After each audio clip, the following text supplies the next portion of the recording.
Paranormal M is where nightmares meet their origin stories. Each tale we tell digs into something buried, something restless. Subscribe now and hit the bell. It's safer than ignoring the signs. A voice called her name, and it led to a traumatizing encounter. This is one of my mother's stories. Took place when she was an early teen and preteen in her house. It's where all of these incidents occurred. My mom and grandma were in the living room. They were lounging and watching TV. My mom was sitting on one of the couches against one of the walls of the living room, which had a hallway branching off of it. My aunt was in one of the bedrooms at the end of the hall taking a nap.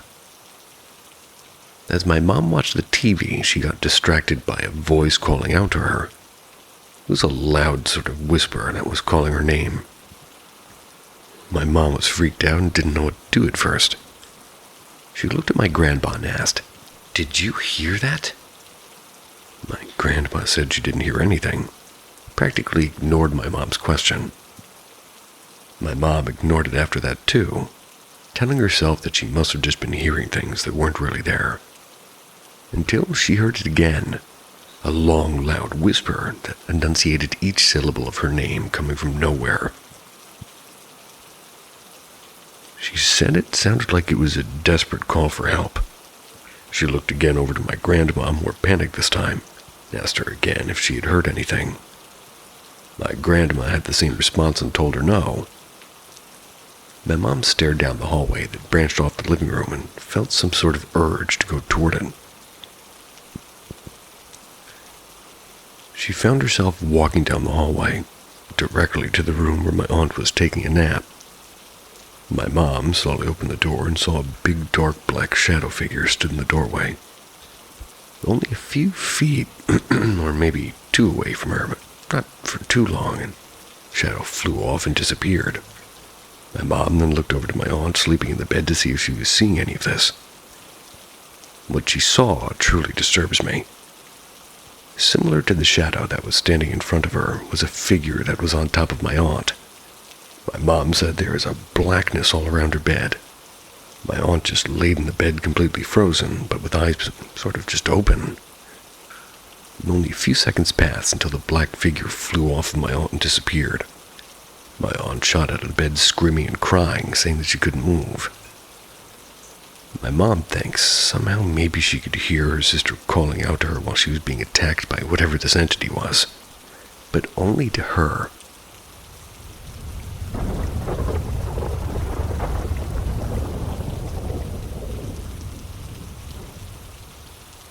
The House in Carmel.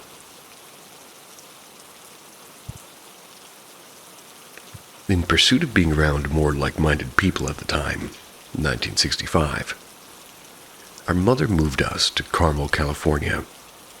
She was enamored by the pictures in the magazines of Carmel by the sea, and the pure white sands on the beach. Plus, she already had some friends from her church that lived there, so that way they could show us all around. She answered an ad in the paper for this big, beautiful house owned by this lady who was renting her home for a year or so while she traveled abroad.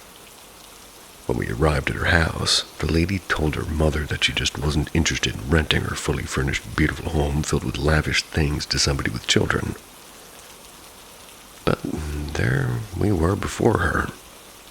She was so charmed by her mother and kind of blown away at how incredibly well-behaved all 6 of us were that something shifted inside of her. She said that she felt overwhelmed by the feeling that the house needed children's laughter. That lady not only rented her home to her mother while she was away, but also dropped the price of the rent 3 times lower than it was posted. We lived there maybe a little over a year. Eventually, her mother found out through a friend of a friend who's kind of a real estate person. There was a house that had offered an incredible deal that she just couldn't refuse. It was a 3-level house with an attic. The price was perfect. Nothing down, she was just to start paying the mortgage and the house was hers. Mom was so excited. This was the first house that she was able to own by herself. so she didn't even question why it was so cheap or why it was such a great deal. She just marked it off as being another blessing. I guess you would consider this house as being a townhouse, very tall and slim. There was a mostly finished basement that became our mother's bedroom.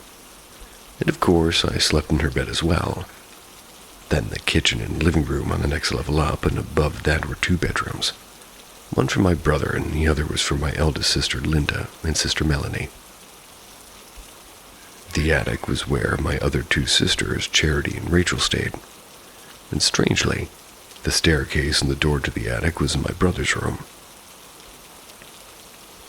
I have no memory of these events.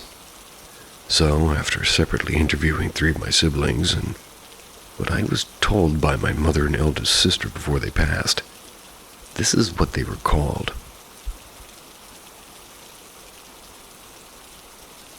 Things were all right for the first few weeks, but then everyone in the house started experiencing signs of something being off. Items just disappearing when you know it was right there. Hearing their names being called out. Noises like footsteps running up and down the stairs, and my siblings were being pitted against each other. Her mother was so tired after work that a lot of this just didn't get brought up to her, at least until things were being thrown along with terrifying visits in their bedrooms. My brother, with the door to the attic in it, said that he didn't know why, but the attic was always 60 degrees, even during the hot summer. Lucky. He said that one night the family cat, Icket, was sleeping on his bed, and he was just at the stage of falling asleep when the cat jumped up and arched his back and hissed. He looked in the direction the cat was looking, and down the steps from the top was a dark floating blob. He said that he ran downstairs, and it followed him almost on his heels. Our mother loved hanging pictures down the staircases and the halls, and said that this thing moved swiftly down the staircase, and that some of the pictures swung and others flew off the walls and crashed to the floor. He then ran downstairs to our mother's room, where we both were sleeping, and woke her up. She told him to see himself surrounded in white light, and to say the universal word for a higher power, which is Om, over and over. He said that he didn't want to leave her room, so he made a spot and laid on the floor next to Mom's bed. Didn't sleep a wink at all that night. He told me that many times something would fly across the room at you, cabinets left open or at times even rattled. He said that this one time he was sitting in the living room and a cat figurine jumped off the mantel, hit him hard in the head. They all said this had almost been an everyday occurrence without notice. Everybody also thought that there was something off with her sister Charity. She stayed in that cold attic with Rachel, and Rachel said that it was creepy. Charity started isolating herself from everyone wanting to be alone. She found a crawl space in the walls, would play in there with her many mice for hours at a time. She'd go outside looking up to the trees and hold conversations. She felt like the leaves were answering her. When all of the kids walked to school, she never wanted to make that long walk on that country road with her siblings, but instead preferred to walk alone. She told me that lots of the time in the house it felt as if her memories were shrouded by fog, like she was there but wasn't at the same time. Charity shared with me that she wished I hadn't asked her about those times, and she had almost forgotten about that house. She said that it might have been possible that something was wanting her to be alone, and she was only 12. Her mother did everything in her power to sort of cleanse that house, salted the corners and sage and incense and priests and even high-ranking people in the occult. Everybody was always hopeful for a while, but it seemed like every time there was a cleansing, it was shorter between the time of the next occurrence. She was always doing things to make extra money, and at one point she would sell wigs, or at least for a bit, and it went quite well in the 60s. She would hold wig parties at the house, and at this time, Charity said that she felt the closest to her mother. Charity would style the wigs for her, and when they were sold, she was so proud. It was their special thing together. At one of these parties, Charity was upstairs in the attic with her mice. She took such good care of them, and after all, they were her only friends. So she took one of them out of the cage and set him on the table in front of her.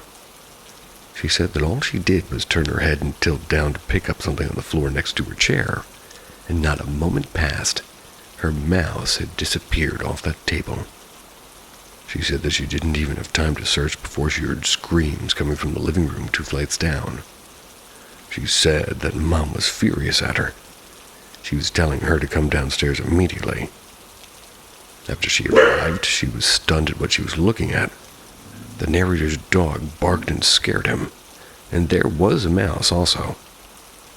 The one that was upstairs at the table not even 2 minutes prior. She knew there wasn't enough time for him to get down 2 flights and end up on the top of the wig box in front of Mother's potential customers. Oh, Mom was mad.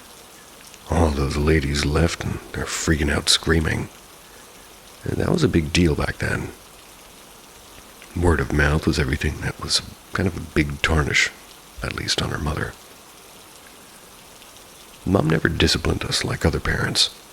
We were well behaved because she worked so hard for us that we didn't want to disappoint her. Needless to say that Charity was crushed by this. Later, Charity had one of her mice that had babies in a secured locked cage. There was no possible way in or out. Later that night, in the AM hours, a wild rat came out of the walls, made its way into the locked cage, and massacred the mother along with all of her babies. Bastard. She loved him so much, and she felt like whatever was in that house was doing this because the lock on the cage was just laying there. And after what happened at Mom's wig party, she knew that the cage was secure. She said that she too saw pictures fly off the walls, one even smashing on her head, and she wanted to make it go away, so she said that she got our mother's book, the one with the spells. But after trying to find something that would rid this thing, she said that it was too confusing, so she put it back. Charity said she was getting more irritated with the family every day, sharing a room with Rachel. She said that she was messy and she wanted to have a space of her own, so she went downstairs in the unfinished part of the basement.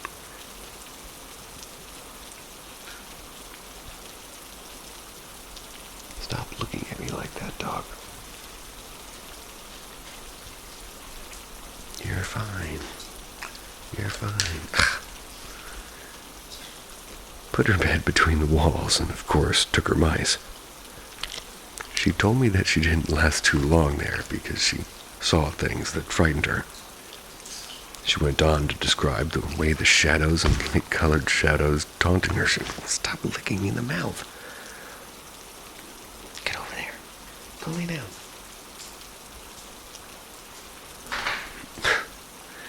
Oh, God. She told me that she didn't last too long down there. It's because she saw things that frightened her.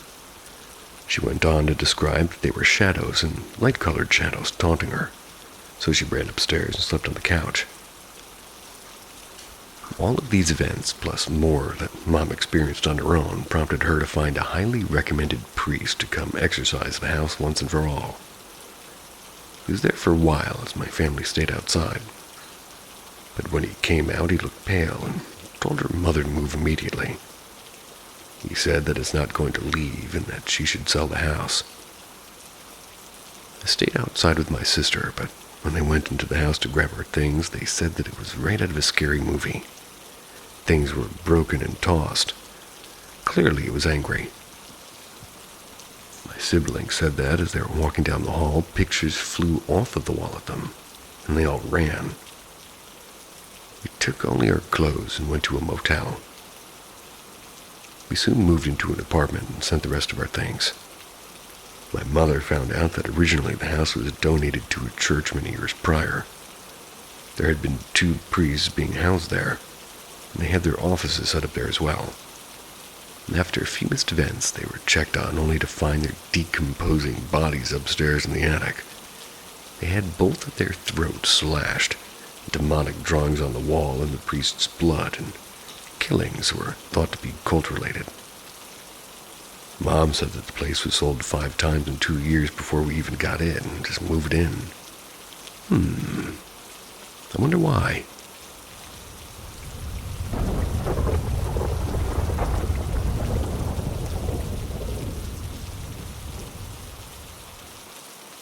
Leave it up to my best friend to get the last laugh. In March, we still had a few aluminum balloons left over from my grandson's birthday. It was like the month before. They lasted a very long time. All of them fell to the floor except one particular balloon that floated around the house, getting blown by the vents from room to room. We didn't pay it any mind until it started following me. Seemed like everywhere it turned, it was bumping me or just getting in my way. Doing the laundry, there it was, floating by my head. Going to the bathroom, it was waiting for me outside the door. And at first, we thought it was quite comical. Until one night I woke up in the middle of the night to the same balloon hovering right next to my face in the bed. It scared the crap out of me. I ran to the living room and put a blanket over it. Why didn't I pop it, you ask? My grandson said that this particular balloon was our friend. Not his friend, our friend. But you see, he was always doing things like this, so I didn't think it was anything but his overactive imagination. I once made the mistake of drawing a cute face on a boiled egg so he'd hid it under the couch because he was afraid that somebody would eat his friend. I only found out when I followed the smell months later, thinking it was a dead rat in the vent under the couch.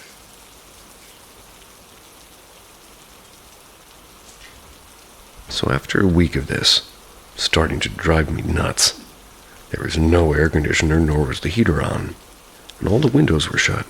I made sure of it. I didn't question this until the front door was left open while we brought the groceries in. We all watched the balloon go out the front door and swirl around before anybody could grab it. It came against the outside breeze, right back in the house. Like, what?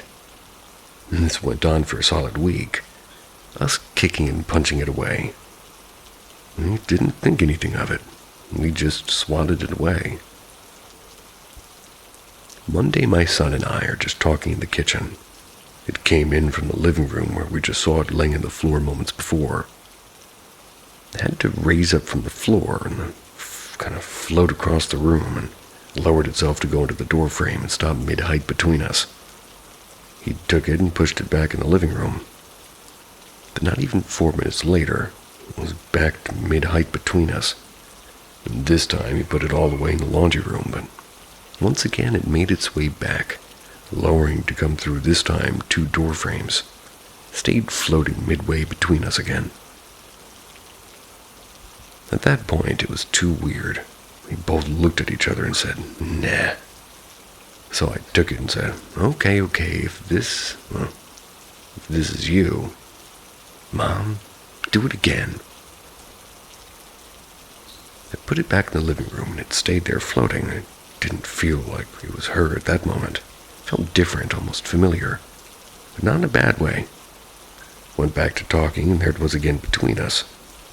No doubt that it was seriously strange. I stopped after that and life went back to normal. I didn't know this at the time, and in fact I didn't find out that my dearest friend passed away the first week in March.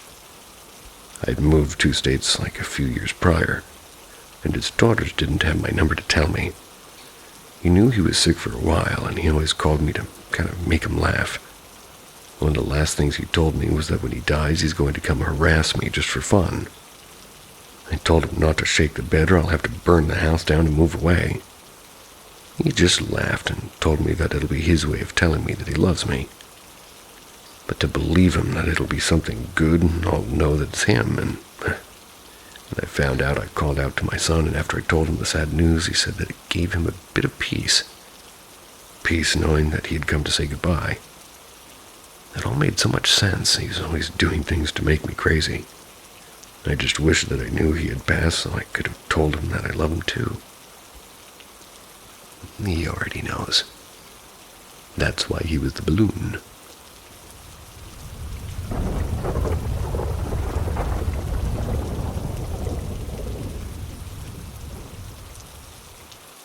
There were strange things in the desert. The desert is a scary place for me now. It used to be a place filled with peace and serenity, but since living out there for almost 30 years, you see things. This occurrence took place in the high desert of California in the early 1990s. The whole town was once all military. There's a military plant there and a prison, and the streets to this day consist of numbers and letters, for example, Avenue 0 and 178th Street. Avenue 0. You always heard stories of people missing in underground tunnels, and in fact, a friend of mine kept getting a draft coming from his closet in his childhood home. And later, after he grew up, he checked it out and found an opening to one of those such tunnels. Called me over to check it out, but after I got there, we went through the opening. I was too freaked out to go more than 10 feet in when I turned around and told him that this might be how people disappear. You always saw things late at night off in the distance, far past the lights. Then, like the small, strange, glowing, different colored lights that would move around lower zigzag. Then they'd shoot straight up. We saw things in the sky, just stuff you never talked about. Life was pretty carefree back then. If you wanted to visit friends, though, you'd have to drive down a long desert road and sometimes end up coming home late at night in the pitch black. That's because there's no streetlights. I remember coming home late one night with my boyfriend at the time and another friend, and we pulled over for some reason, and something compelled me to get out of the car and look up to the stars. We were in the middle of nowhere, but we could hear what sounded like machinery and muffled clanks like metal. We all started looking around, but didn't see anything. Mind you, there were no streetlights and our headlights were off. And just then, we felt a vibration under our feet. I crouched down on the street and put my ear to the ground. It was coming from under us, and we all listened intensely, heard far down voices, but couldn't make out what was being said. We stood up and were discussing what it might have been. That's when we saw a small red light on the horizon. It was getting closer. Quickly piled into the car and got the heck out of Dodge. We only told a few friends, and they experienced the same thing. There were people living in the ground. A year later, I got myself a truck and started a small hauling business. Well, I had a big job coming up that required me to use a trailer. Seemed like everybody I knew had some kind of farm equipment and stuff, so I called up a good friend. He told me that he had a few of them, so why don't I just come out to his property and pick one up? He lived on the outskirts of town. His backyard beyond the electric fence was desert, miles of desert. It was just starting to get dark when he got this excited look on his face. Do you want to get really creeped out? Pulled out his new toy. It was a military-grade night vision binocular. He said that if I wait until dark to leave, I won't regret it. Well, of course, I'm intrigued, so I stayed. After it got dark, we walked toward the back of his property, looking out at nothing. No lights, no roads, nothing but barren desert. He pointed the binoculars east and said, "Are you ready for this?" Oh my. There were people coming out of the ground and moving around. I said, "What the hell am I looking at?" He told me that his family called them ground dwellers, and that they're located in various parts of the desert. And that's why they have an electric fence around both houses and the backyard. It gave me the heebie-jeebies. Never went to his house after dark again, and still have a problem to this day in wide desert areas.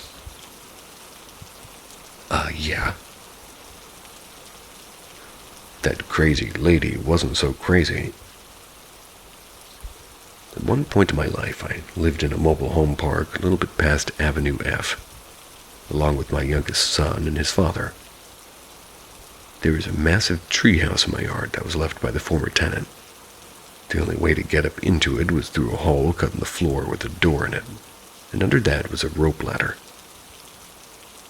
One night, I'm sitting on the porch drinking a cup of tea. It's when I heard something moving up in the treehouse, followed by seeing somebody's head pop up. It was this lady and her husband with whom I had never seen before.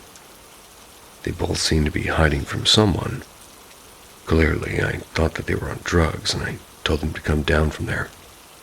But they refused. It wasn't until I threatened to call the authorities did they cautiously comply, their eyes jetting everywhere, not wanting to be seen. But now there was a small group of my friends and nosy neighbors gathering around.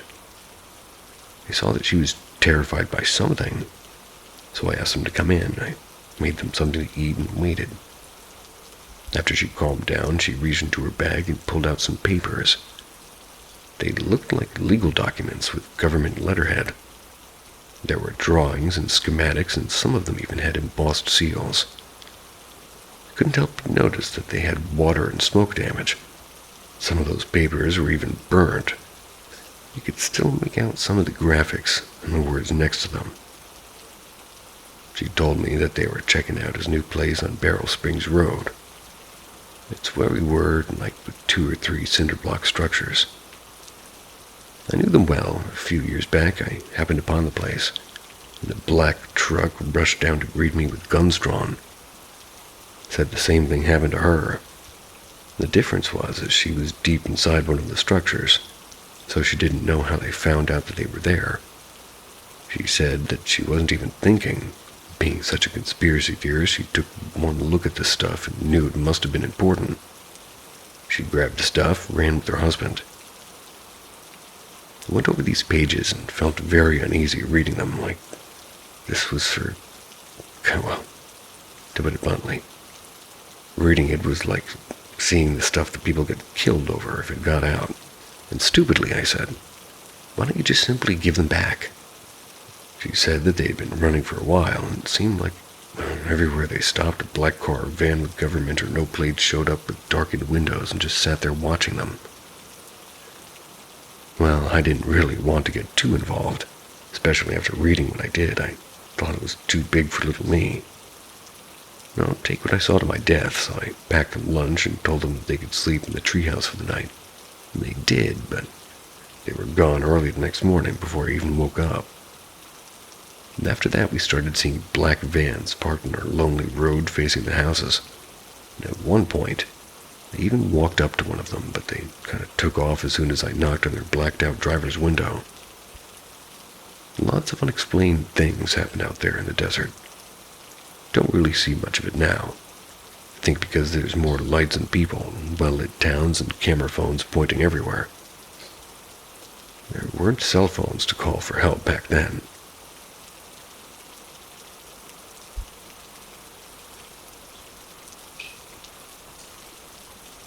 Were they going to eat us? I remember one time a few years later, it was a fun day with some of my friends. We're in this stupid little red car called a Yugo that seemed to be the last leg most of the time. Or on its last leg. My friend's uncle told him that there was a whole abandoned town far west of the Mojave Desert. And there were things just left there all over the place. We were so dumb. It took us a long time to get out there.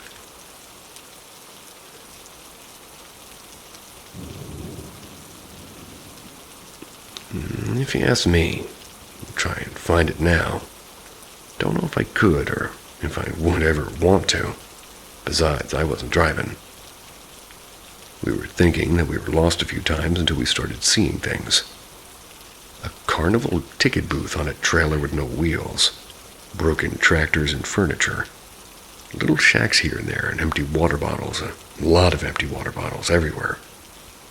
There wasn't a livable house or store or place of business for many, many miles. I wondered how anybody could even survive in a place like this. And then we saw it. It was long, Looked like an old single-wide mobile home about 60 feet long with wooden siding. Went all the way down to the ground. Had about a 4-foot crawl space under the entire house. Looked like something from a horror movie. It had several windows down the length of the house. Some of the windows had old frayed curtains still hung up blowing the desert breeze. There's open sections of missing siding, exposing the darkness underneath the structure. A space big enough to step or maybe crawl through. There were old dusty cars with their doors and trunks open and trash everywhere. There were personal items and open cans that were strewn all over the place.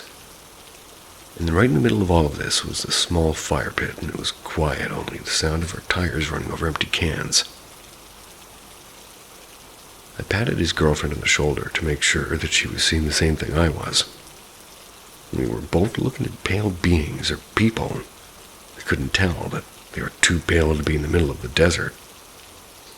It didn't look like they were wearing any clothes, but we couldn't tell that either.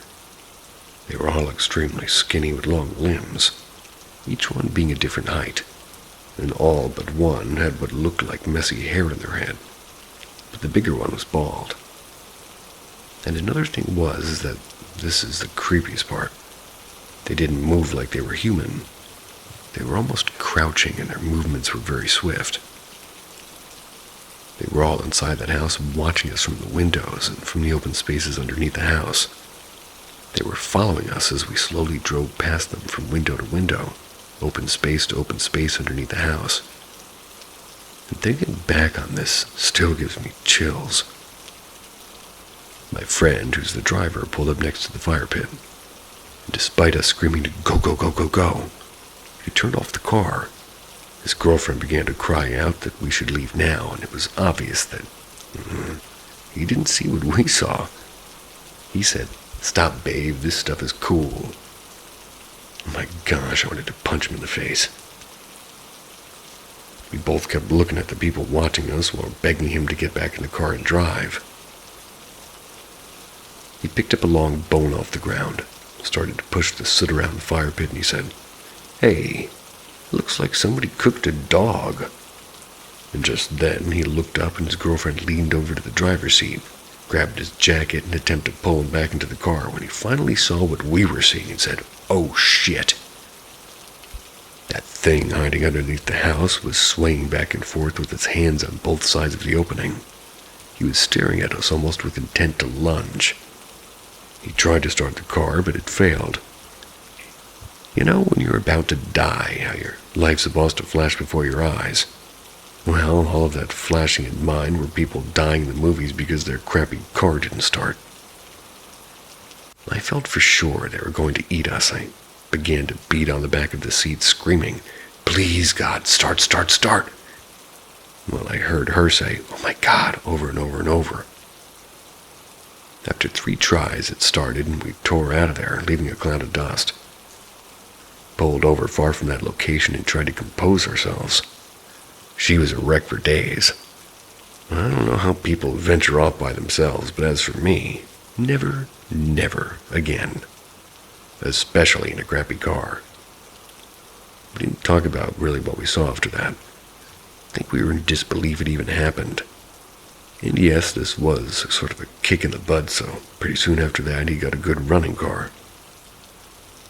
There's so many things that had occurred in the desert back in those days. Too many to even come close to tell you. And I know that there are things that we do not, or maybe will not, or maybe will never understand. I also know that there are more eyes now paying attention, so I don't think it'll be too much longer before we all know the truth. I can tell you this. Some of those things we saw back then, people are capturing on their phones today. Some of those things on those pages are real. And I've seen those same drawings on documentaries recently. And just a tidbit of information. Rosamond, way back in the day, was a toxic dump site. And that's why the houses were so cheap back then. But if you ask anyone now, it's like we all got it swept underneath the rug and it's all disappeared. Prices are higher for houses there, and they still have no idea.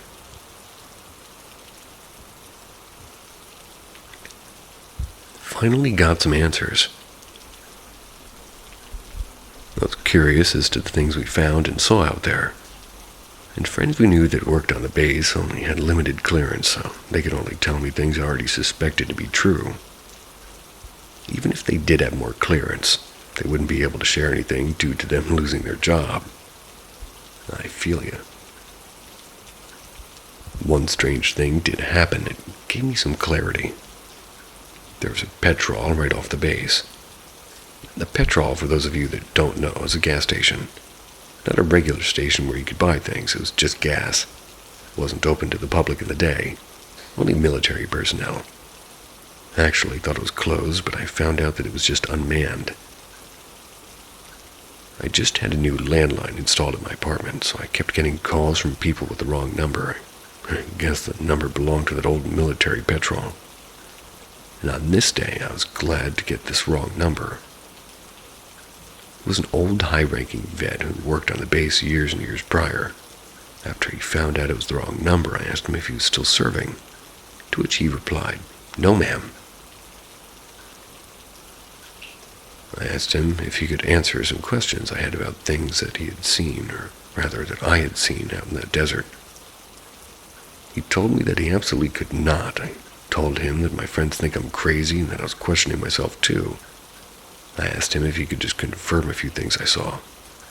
Told him he was sorry. He said that whatever I saw probably had a simple explanation. Told him okay and respected his words. Thanked him for his service and the call was over. The next day I received a call from an unknown caller and it was him. I was delighted to hear his voice, but I told him he still had the wrong number, and he said, "I know, I had to call you from a secure line." We talked for quite some time, and he answered questions before I even finished asking him. My mind was at ease. Blown, but at ease. He told me he was impressed with all that I knew and put together already, and I told him I was grateful for him for not making me feel like I needed to wear an aluminum hat.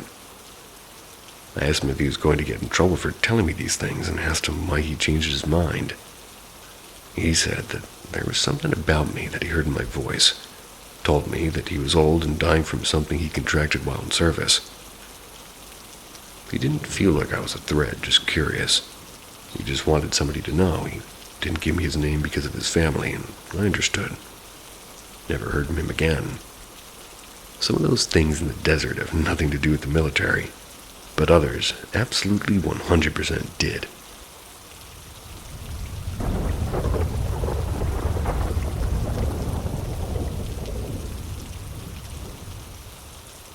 My ghost story. So I was 8 or 9 at the time. I was watching a TV show in the bedroom with my sibling, a year younger than me. It was our favorite show called KMJS, which is Kapuso Mo Jessica Soho, which unfortunately its airtime is on 9 p.m., so pretty much stayed up late to watch it. As for our parents, our mom's asleep downstairs. Dad's still out at work. Now our bedroom doorknob is broken, and I forgot how it got broken, probably from a fight, by the way. But now pay attention because the doorknob is an important detail. So the doorknob is not wobbly, like when you open and close the door, it would wobble up and down. Instead, somebody needs to hold the doorknob and actually pull it up and down in order for it to shake. And again, this detail is important. Now, in order to shut the door without it creaking open, is to either use a padlock or stick a towel when it shuts. That's what I did. I used a towel to shut the door. I didn't use the padlock since me and my siblings might fall asleep and end up locking our parents out. We all shared the same bedroom. Okay, so we're watching the TV when suddenly the door started to open slowly. I noticed it since it makes an eerie creaking sound. I didn't get scared because I thought that the towel was maybe a bit loose.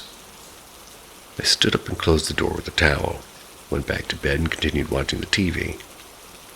Hadn't even been a minute when the door opened up again, and now I have to close the door again, and I did. In the instant I laid in the bed, the door opened up again.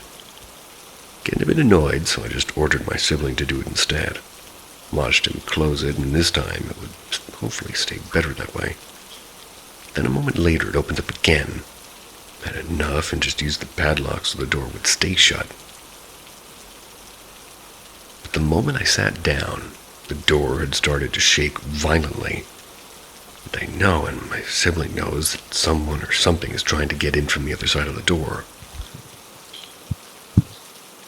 Both looked at the doorknob, and we could obviously tell that someone's sort of holding onto it at the other side of the doorknob, and someone moving up and down like crazy. I didn't waste a second, though. Grabbed a pillow, threw it at the door. But before it even hit the door, it suddenly stopped shaking. We were so scared, and still thinking the moment I stopped, ran at the door, and opened it while holding another pillow. I looked around and saw nothing. I checked the other room, which is just in front of me, also nothing. The room's window was closed, so an animal couldn't have possibly gotten inside and shaken the door. Heck, even if there was an animal, it couldn't have possibly done that, especially hold the doorknob and move it up and down. Once we realized there was no one upstairs besides us, we quickly ran down to find her mom, who was asleep on the couch, and also supposedly waiting for her dad to come home. Now, y'all might be wondering that it's just our mom pulling a prank on us for staying up late, but no. That's because we would know if somebody's climbing up the stairs. Our stairs are spiral, so made out of metal. And just beside the door to our bedroom. And I've been living in her house for a long time, and her ears have grown sensitive to the sound of the stairs creaking if somebody's going up or down. And besides, even if it was her mom, I would have caught her in the act trying to escape since I opened the door quickly as possible to see who's on the other side. If she ran down the stairs to avoid detection, the stairs would have made a loud stomping noise. And if she tippy-toed so that she could make a little bit sound instead of a lot, I really would have caught her in the act. So we woke her up and told her everything, and, well, she didn't believe us. Even got angry for waking her up. We decided to stay with her and wait for her dad to come home. Waited for a while, and dog itched his ears, and eventually he comes back. We ran to him and told him the whole story again, and guess what? He just shrugged us off and said we were not praying enough. I guess he's just too tired because of a long day at work and couldn't really care about our frantics. But still, I wish he could have comforted us. To this day, I still remember that experience like it was yesterday.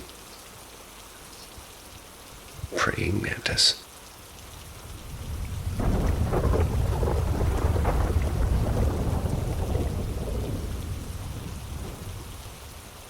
First time putting this out there. I used to have a friend that would come over every single weekend and play video games in the basement. He asked if one of his other friends can come over and spend the weekend playing video games as well. I'd met him before, but I didn't really know him personally. I said sure, why not, as friends started talking about weird things randomly out of the blue. Started talking about the Dead Sea Scrolls. He said if you start talking about the Dead Sea Scrolls, weird things will start to happen.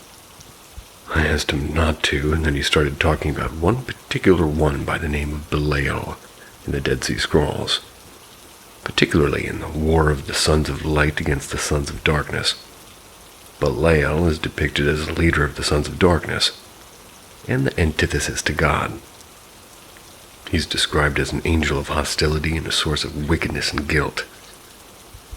The scrolls portray Belial as a leader of forces that oppose God's rule, and the Sons of Light.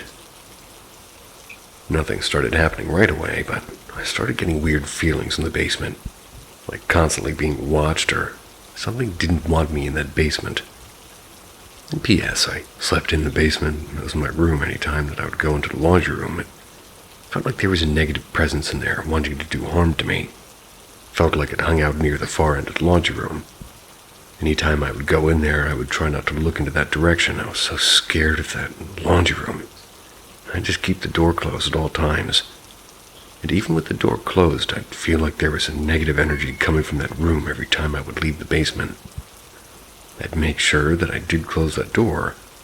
Verify if sometimes, but not all the time, I'll come back downstairs and the door will be open to some degree. Whenever I'd go to sleep, it would feel like something was right there watching me.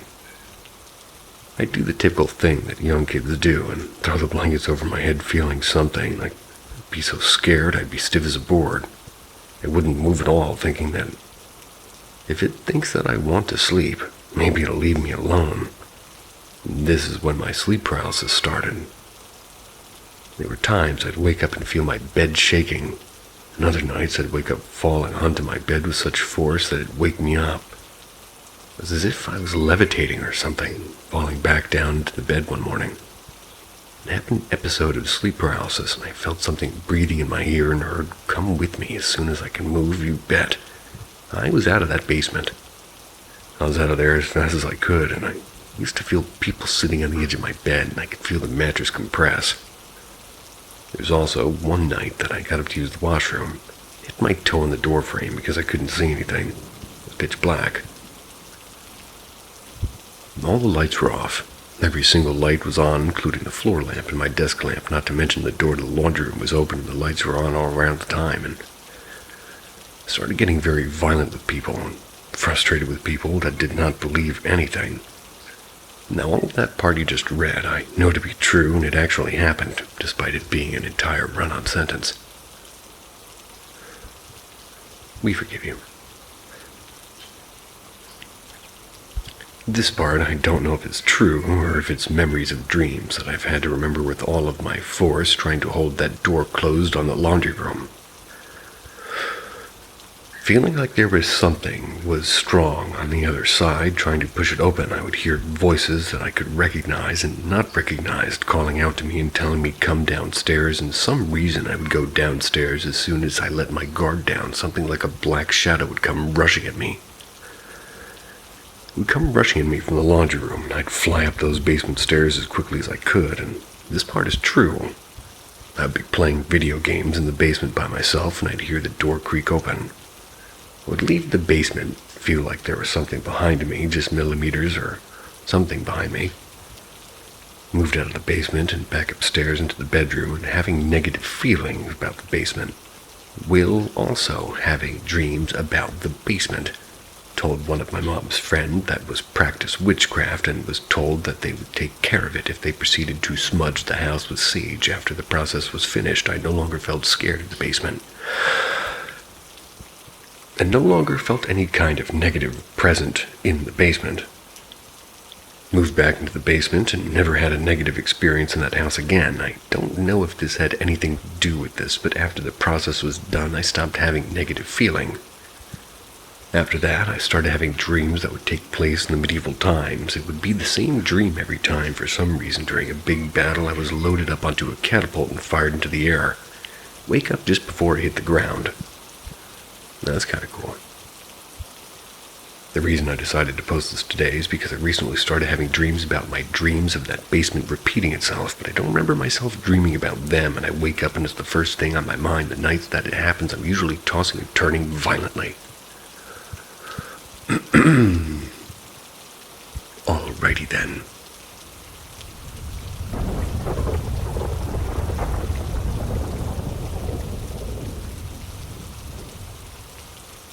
The all-girls dormitory. I was born and raised here in Mindanao in the Philippines. Also, English is not my first language, and words are gonna stumble somewhere in there. It's alright, you got full-on punctuation. I'm ready to rock. I already graduated in 2017, but this one still freaked me out thinking about it. It was in an all-girls dormitory that I once stayed. It was my first year of college. Me and my mom are looking at a boarding house or a place that have available rooms where I can rent out and stay. It's nearby the college campus. We did, and we found one, a college dorm that was owned by the school that I enrolled in. It's an all-girls dormitory, and students can get in these dormitories if they want to. It's a walking distance. It's a 3-story building. Reason why I took it is because my mother said so, because of its safety and security, and my aunt is paying, so kinda have no say in this. About the dorm building. It's concrete walls on the outside, but all wood on the inside. The floors and stairs are made out of wood plank, and the sad part is the walls here are pretty thin since it's made out of plywood, painted in light mint green. Overall, the place is decent, simple, but decent. We take a look, and there's two kind of rooms for you, like a single bedroom and a two-bedroom. The rooms that they provide you is not too lavish, but simple and clean. Meals are also prepared for you in the dining hall and the ground floor area of the building they serve it in. It's like a mini buffet style. Our landlady is a nun, and for context, the college dorm that I'm in is a Catholic college that's run by nuns. Run by nuns. My mother liked it and signed me in, and my assigned room is a single bedroom on the third floor of the building. Next to my room is a two-bedroom, and only two-bedroom on the third floor. The rest is all single bedrooms, and kind of weird, I know. There's two girls in that two-bedroom that I mentioned next to my assigned room. They're nice, and we have our greetings and knowing each other, and I take a look at their place, and it has more space than mine. Then back into minding our own business. My first week there is pretty uneventful. I'm packing my stuff and meeting other girls on the same floor that I'm in and other girls in the dormitory. Getting to class and so on. A month goes by, and still kind of uneventful. Till one day one of the girls from the two bedrooms decided to leave the dormitory. Family reasons, she said. So her roommate now has to move into one of the available single ones. The two-bedroom next to mine is now vacant. I decided to clean and redecorate my room a little bit. Bed is like sort of a small thing, and I can move it myself. Looked like a hospital bed. Placing the headboard of the bed behind a wall next to the window, next to the bed is my table and chair, and then back to normal. Until one night, going to bed after a long day of school, I was about to sleep. And that's when I hear a loud noise, like a chair being dragged slowly across the floor. I sat up because, what was that? It was really loud, and I heard it again, and it sounded like it came from the vacant room next to mine. But I dismissed the noise. Probably came from one of the other rooms, and the noise is probably bouncing around the place, because I'm not the only person on this floor, for crying out loud. And again, the floor is made of wood, and the walls are really thin. So I went back to sleep, and second night comes, and still hear the same chair dragging noise coming from the vacant room. But I dismissed it again. In daytime, when I walked past the vacant room, out of curiosity, I twisted the doorknob and it was locked. That's where I get an uneasy feeling. I go on with my day, but I can't get the noise out of my head. Pretty sure the noise came from that vacant room, and every night where I go to bed it keeps happening. I even sleep with the lights on because of it. Another night came, but curiosity got the better of me. Hear the noise again, but this time I place my ears to the wall. There it is, same noise. I jumped away. It really freaked me out because along with the sound I also felt the vibration coming from the wall. It really feels like the sound really came from that vacant room. I got scared and hid underneath the blanket. One afternoon during 3 p.m. snack time, it's where the dormitory gives out snacks to all the tenants, girls gathered in the dining hall. That's the time where I broke my silence. I talked to the two girls from the third floor and I asked them, "Is this place haunted?" Explained my situation. They both looked at me like they know what I'm talking about and nodded quietly. And one girl, who I'm going to call Sally, Sally's room is right across from my room. It's 2 doors away to a communal bathroom. And she also shared her own weird experience. One night when she was in the communal bathroom, wrapped herself in a towel with soap and a toothbrush in hand. However, she forgot her shampoo in the room, so she had to go back and get it. Her room is a few steps away from the communal bathroom anyway, so no big deal. Leaving her soap and toothbrush in the bathroom sink. On her way to the communal bathroom, she felt something stuck onto her back. She can feel it wedged between the towels. When she reaches for it, and sort of as it's her toothbrush, she hurried back to the bathroom and looked at the sink, only her soap is there, and scared her a little and waited for somebody to get to the bathroom. Never went into the bathroom alone ever again. Sally said, "I know what happened, and I know what they are, but if you ignore them and act like they don't exist, they'll leave you alone." After that, I took Sally's advice. Went to sleep ignoring it with the lights on as usual.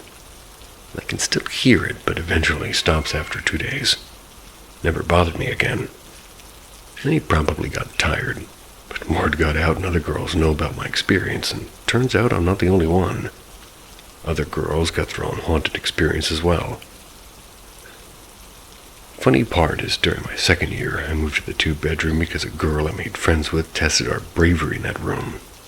And also, you can actually split the rent cost if you have another person in a 2-bedroom. My experience in that room is pretty much nothing, probably because I'm not alone. I left the dormitory in my 4th year because I could no longer afford my rent, and I got in trouble with my aunt and I found another place to stay.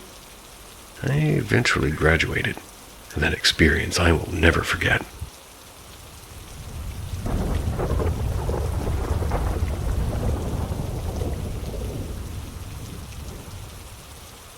My UK 1800s house is haunted as fuck, and I'm cooked.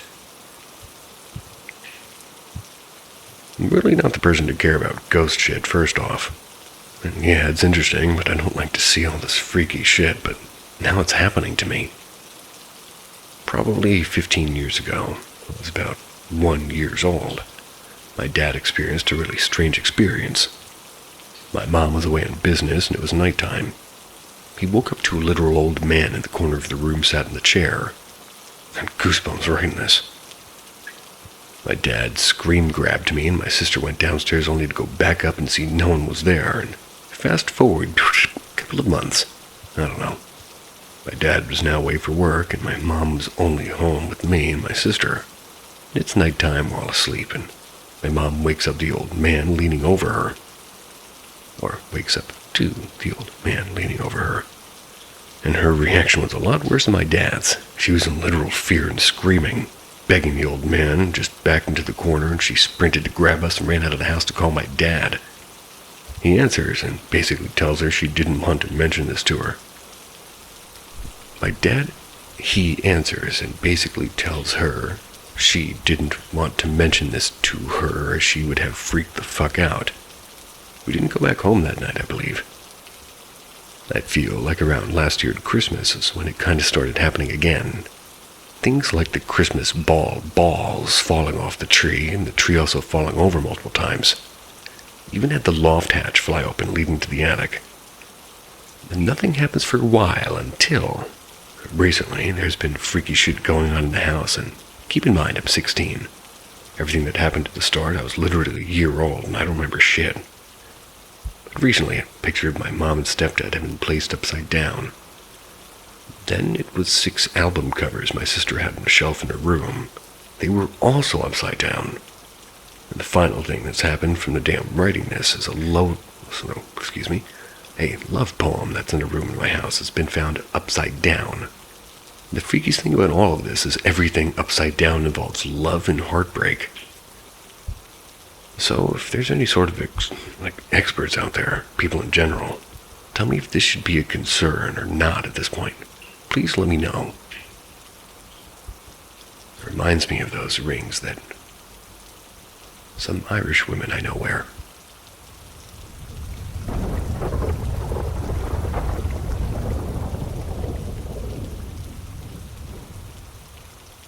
My house was haunted.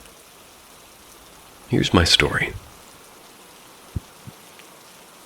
Hey guys, this is kind of weird, but I've had it on my chest for a while, and I think more people should hear about it because it terrifies me to this day.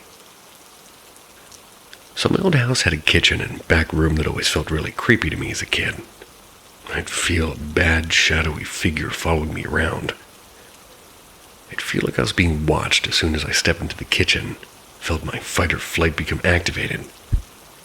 And it was this awful impending doom feeling. There was a glass door attached to the kitchen that went out to the backyard, and occasionally be able to see the figure right behind me in the reflection. And there were also moments where the air around me would suddenly become ice cold, or we'd hear footsteps in our attic, which was never the one that we went in. It got to the point where I wouldn't go into the kitchen or back room in the house alone, especially at night. Other people also felt terrified without me even telling them how I felt.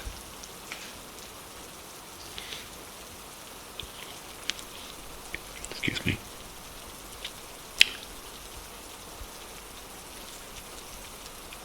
So I was once in the back room with my friend, and she suddenly broke down and told me that she couldn't be in there anymore, that she wanted to go to the living room instead. Another friend told me that, and she woke up once in my house really dehydrated, but couldn't bring herself to go past the threshold into the kitchen. Then we decided to fix a door to my bedroom, and the repairman pointed out that somebody had previously been dead-bolted in my bedroom from the outside. Then, a couple of years later, my mom decided to tear down the house. They found a bag of cremated remains inside of my wall. A few years after that, my mom and I were in the car talking about construction, and she asked me if I wanted to know the real reason why she decided that we should tear down the house, and not just remodel. Keep in mind, I never even told her, or really anybody, about the shadowy figure or horrible feeling I got in the kitchen. She proceeded to tell me about how she saw this dark figure and felt an evil presence inside the kitchen and back room, and about how she had to get her pastor at the time involved, and they did this whole thing where they announced that her house and the people in it belonged to Jesus. Looking back at it now, I think this story needs to be shared, and also want to know if anybody else experienced something like this in their life.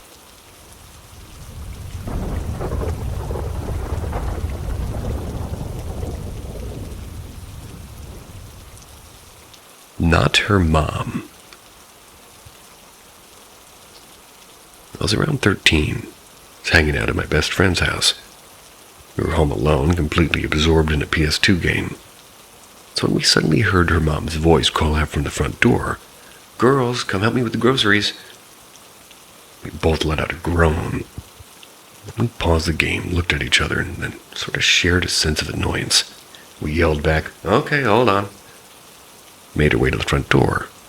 But when we got there, the door was shut. Confused, we opened it. And no one was there, not a single car in the driveway. The street was silent. My friend grabbed her phone and called her mom just to be sure. "I'm still at work," her mom said. "Why?" We didn't know what to say. We had both heard the voice, which was her voice. Sound of grocery bags rustling, and it was unmistakable. Completely impossible. And I also want to mention that my friend has told me about other strange things that happened in the house, like her dog barking at a specific corner for no reason. At one time, she woke up and thought she saw a woman in a wedding gown and just standing in her room. My best friend doesn't live in that house anymore, but to this day, I sometimes drive past it on my way to work, and every time, it still sends shivers down my spine. What do you guys think it could have been?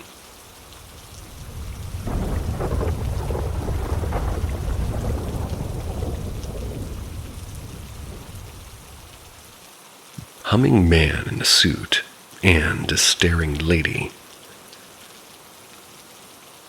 So for context, me and my boyfriend tend to walk our dogs late at night due to them being very reactive. Tonight we walked them and left around 12:45 a.m.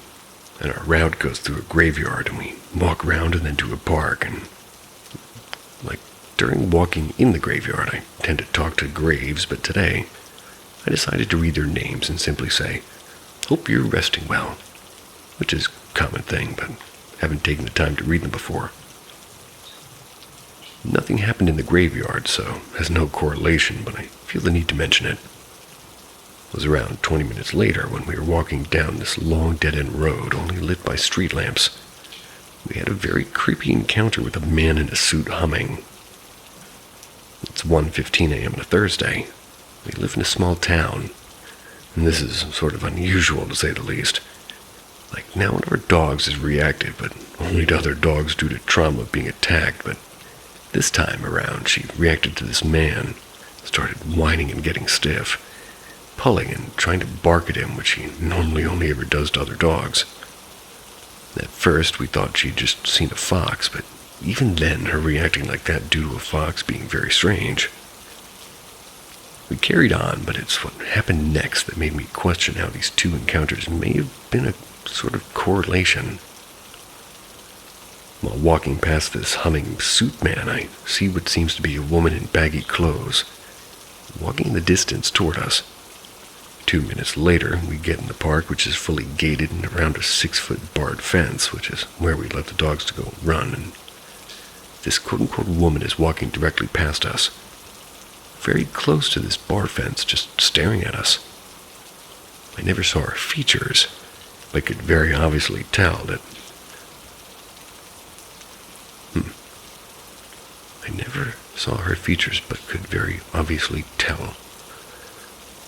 This made me hesitate to let the dogs off, and this happened at the bottom of the small field. And in the end, she looked forward and carried on walking, so we carried on.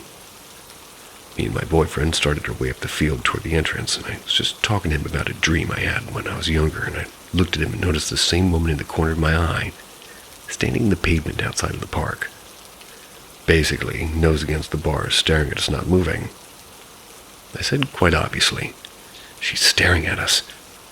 My boyfriend turned his head and saw her, and then said quite loudly for the time of the night, "What the fuck?" And as soon as he said this, she turned around in a fast, strange manner and walked away. We didn't see her again, but both of us were very freaked out by these colliding encounters, and very soon headed home. I am a spiritual person, and I feel in my heart that these people weren't human. It could simply be a coincidence, or a man from a fancy dress party and a woman tripping balls. I don't know.